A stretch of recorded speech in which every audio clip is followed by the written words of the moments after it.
Hola, soy Angélica Mota y esto es Hable con ellas, Mujeres Políticas Peruanas al Bicentenario. Hoy tenemos el gusto de contar en el programa con la presencia de Cecilia Chujutali Mego. Ella es una joven psicóloga que postula al Congreso con el número 2 de JP por la región Ucayali. Bienvenida, Cecilia. ¿Cómo estás, Angélica? Muy contenta por la invitación y de poder conversar contigo en Hable con ellas. Gracias. Cuéntanos brevemente, Cecilia, ¿quién es Cecilia Chujutali y cómo así decides entrar a la política y postular al Congreso por tu región? Bien, vengo trabajando desde que tenía 14 años, desde que era una adolescente, como muchos adolescentes que empezamos en el activismo a esa edad. Soy de la región Ucayali, recontra ucayalina, y desde muy joven, desde adolescente, incluso desde más pequeña, puber, sentía que había que hacer algo más y había momentos en los que me frustraba por todo lo que pasaba y empecé a buscar otros espacios, ¿no? Fue así que empecé a activar en organizaciones juveniles, organizaciones sociales, el tiempo iba pasando y empecé a asumir responsabilidades de liderar espacios de estas organizaciones. No solo a nivel regional, sino también a nivel nacional, justamente por la experiencia de este trabajo voluntario. He tenido la oportunidad de representar al Perú en múltiples oportunidades en otros países, lo que me ayudó también a conocer un poquito más, a poder abrirme un poquito más a temas que quizás en mi región no se hablaban comúnmente, ¿no? Actualmente tengo 28 años, son 14 años de mi vida entregados al activismo, entregados a la lucha por el respeto de los derechos de las y los adolescentes y jóvenes, y con mayor énfasis en los derechos sexuales y reproductivos, que en el caso de Ucayali, Ucayali es una de las regiones que tiene los más altos índices de embarazos en adolescentes, y muchos de estos embarazos en adolescentes son en menores de 14 años, y la mayoría de estos embarazos en menores de 14 años, son a causa de violación sexual. En nuestra región y desde esta candidatura estamos apostando por la despenalización del aborto, que, por ejemplo, es un tema que no se suele tocar en Ucayali. Hay mucha doble moral y nosotros no tenemos miedo de asumir esa responsabilidad, porque creemos que es una responsabilidad como joven y como mujer que tengo de llevar en agenda estos temas, que quizá para muchos políticos no son prioridad, pero para nosotros sí, porque es un problema de salud pública y tenemos que trabajar para apostar por el bienestar de nosotras como mujeres. He decidido postular al Congreso de la República porque creo que es urgente y necesario un cambio. Si nosotros, los que conocemos la realidad, los que somos del pueblo, los que hemos vivido las necesidades y las principales problemáticas de nuestra región, no entramos a esos espacios de poder, los mismos de siempre van a continuar haciendo lo que les da la gana. Por eso estamos dando la batalla a esos políticos de siempre, estamos compitiendo aquí a nivel regional con gente que tiene plata como cancha, con políticos que creen que el dinero lo es todo. Nosotros estamos haciendo una campaña con mucho amor, con mucha fuerza y con el apoyo de la ciudadanía, en su mayoría mujeres y jóvenes. Cecilia, me dices entonces que tú levantas sobre todo la representación y la voz de jóvenes y de mujeres. Entonces, cuéntame un poquito más específicamente de tus propuestas. Ya nos adelantaste, por ejemplo, que tú vas a promover en el Congreso el tema de la despenalización del aborto, ¿no es cierto? Además de ello, vinculado con el tema, por ejemplo, de la salud reproductiva, ¿qué otras banderas vas a promover? Estamos apostando por la Ley de Educación Sexual Integral.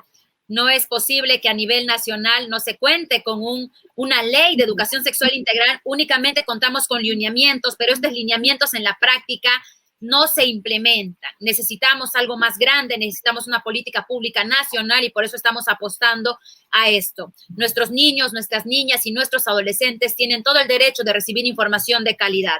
Muchas veces se juzga a los docentes y se dice que no quieren brindar la información, pero desde mi experiencia trabajando con docentes, muchos me decían, señorita Cecilia, es que sí nos encantaría conversar con nuestros estudiantes, pero no nos brindan la capacitación que necesitamos, por ejemplo, para abordar estos temas. Otra de las cosas que nos parece importante y fundamental es trabajar con los padres y madres de familia.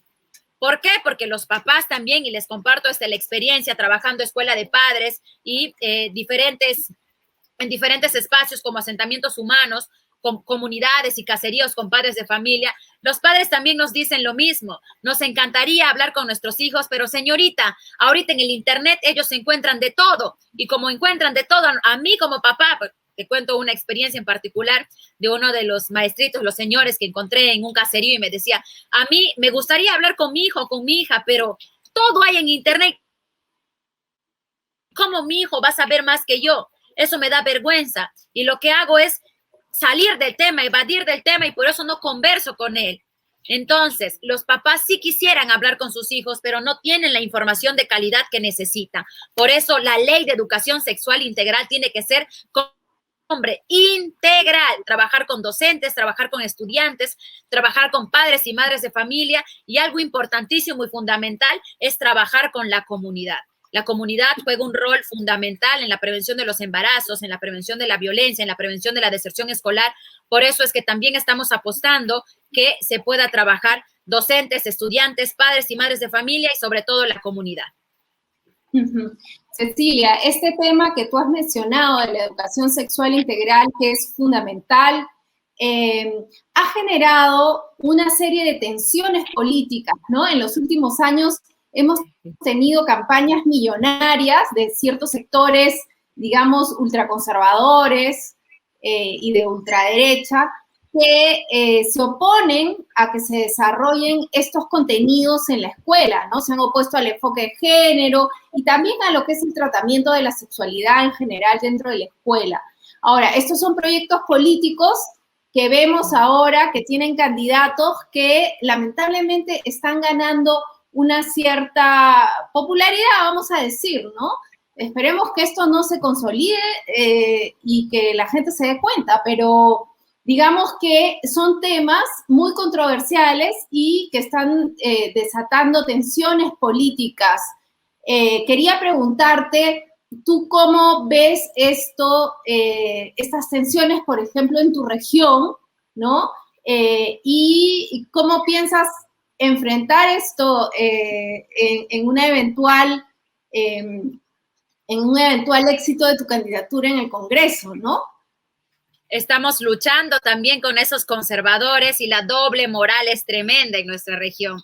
Estamos viendo también candidatos al Congreso que tienen este discurso falso, ¿no? De que apoyamos la vida, nosotros apoyamos el derecho a decidir de las mujeres, nosotros apoyamos la educación sexual integral, nosotros estamos apostando porque nuestros niños, nuestras niñas y nuestros adolescentes tengan información de calidad. Yo lamento muchísimo comentarios y desinformación sobre todo. Hay personas que únicamente se dejan llevar por un meme y cositas así, ni siquiera leen los documentos nacionales, ni siquiera se dan un tiempito para revisar las políticas públicas y se ponen a hablar de esto de la ideología de género, ¿no?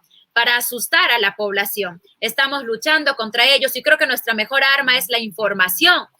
Siempre que vamos a un asentamiento humano, a alguna comunidad, este tema siempre sale, ¿no? Pero dicen, por ejemplo, no, Verónica Mendoza está con estos temas, y es desinformación, básicamente. Nos vamos, hablamos lo que es la verdad, educamos y nos educamos juntos con todos y con todas, y de esa manera vamos rompiendo estas barreras fuertes con este sector conservador. Es una lucha diaria, pero vamos a darle la batalla y lo estamos haciendo, y sabemos que de llegar al Congreso de la República también va a ser un trabajo bastante arduo, pero por eso tenemos compañeros y compañeras en otras regiones del país que también apuestan por hacer política de manera diferente, defendiendo los derechos de todos y de todas por igual. Cecilia, y en cuanto a las juventudes, ¿cuáles son las propuestas que tú traes? Claro, la educación sexual integral es algo muy importante para las juventudes, hombres y mujeres, en el campo de los derechos sexuales y reproductivos. Más allá de este campo, ¿tienes algún tipo de propuesta para los jóvenes y las jóvenes? Así es, hay que recordarle a la población que la juventud es la mayor población en el mundo y en nuestro país, la mayor población electoral somos los jóvenes menores de 29 años y necesitamos estar representados en el Congreso de la República. Como joven he vivido las situaciones difíciles que nos toca pasar en esta edad.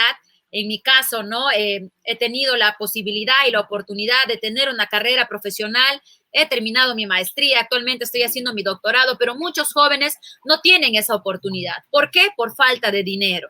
Siempre que caminamos con la juventud, nos dicen, señorita Cecilia, a mí me hubiese gustado estudiar, pero no he podido hacerlo por falta de dinero.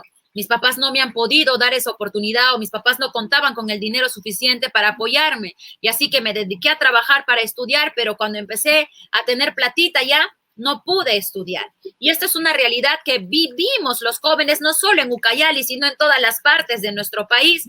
Por eso estamos proponiendo la ley de financiamiento técnico y universitario, para que ningún joven se quede sin estudiar por no tener dinero en su bolsillo. Nos parece que es una prioridad. Hace unos días me llegaba un WhatsApp y me decían una ex alumnita, licenciada, estamos haciendo una chanchita para apoyarle a mi vecinita. Me dice que quiere estudiar y quiere comprarse su prospecto. Esa es la situación que vivimos los jóvenes. No es que los jóvenes no queremos estudiar, por supuesto que sí, pero no existe la oportunidad porque se habla de educación pública. Sin embargo, para dar un examen de admisión tengo que pagar.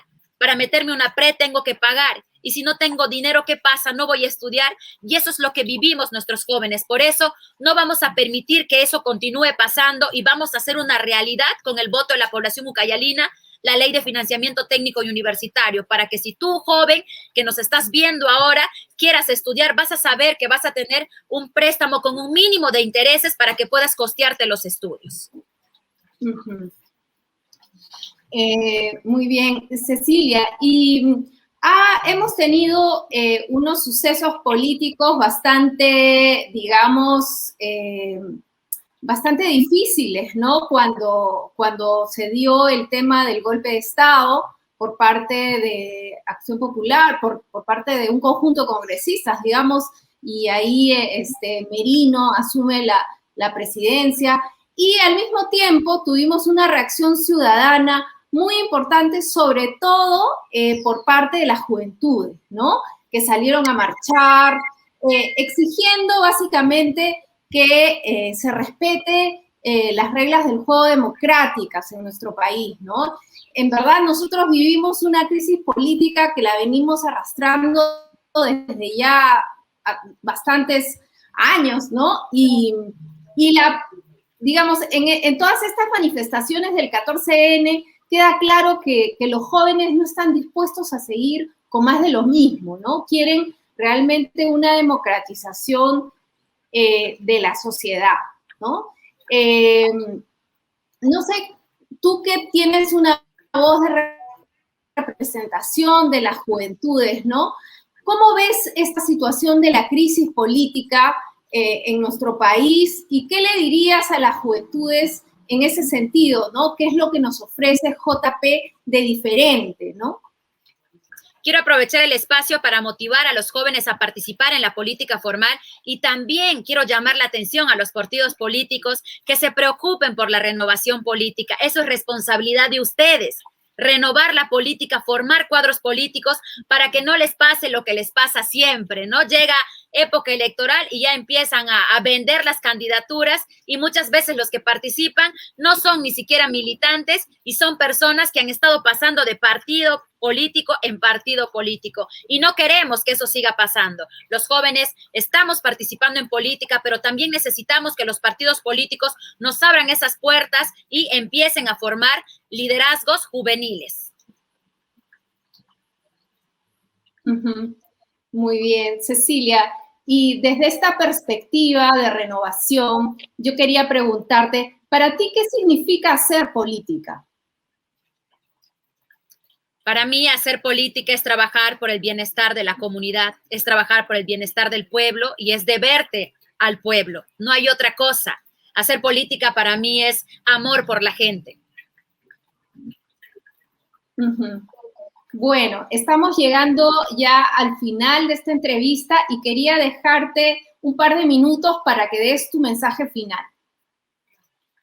Bien, agradezco mucho por la invitación desde la candidatura de Juntos por el Perú con Verónica Mendoza, mi candidatura como Cecilia Chucutay, candidata al Congreso con el número 2 por el partido político Juntos por el Perú. Tenemos propuestas que apuestan a las mujeres, propuestas que apuestan a nuestros jóvenes, incluso a nuestros adolescentes. Muchos no los toman en cuenta porque no tienen un DNI azulito. En nuestro caso, todos somos importantes y eso estamos demostrando al participar en esta contienda electoral. Yo invito a toda la población ucayalina a que apueste por mujeres, a que apueste por jóvenes y los invito a que este 11 de abril puedan marcar la JP y escribir el número 2. Con su apoyo vamos a cambiarlo todo, absolutamente todo. Y eso va a ser posible si ustedes nos brindan su respaldo el 11 de abril. Muchísimas gracias, Cecilia. Y con ustedes será hasta la próxima edición de Hable con ellas. Chao.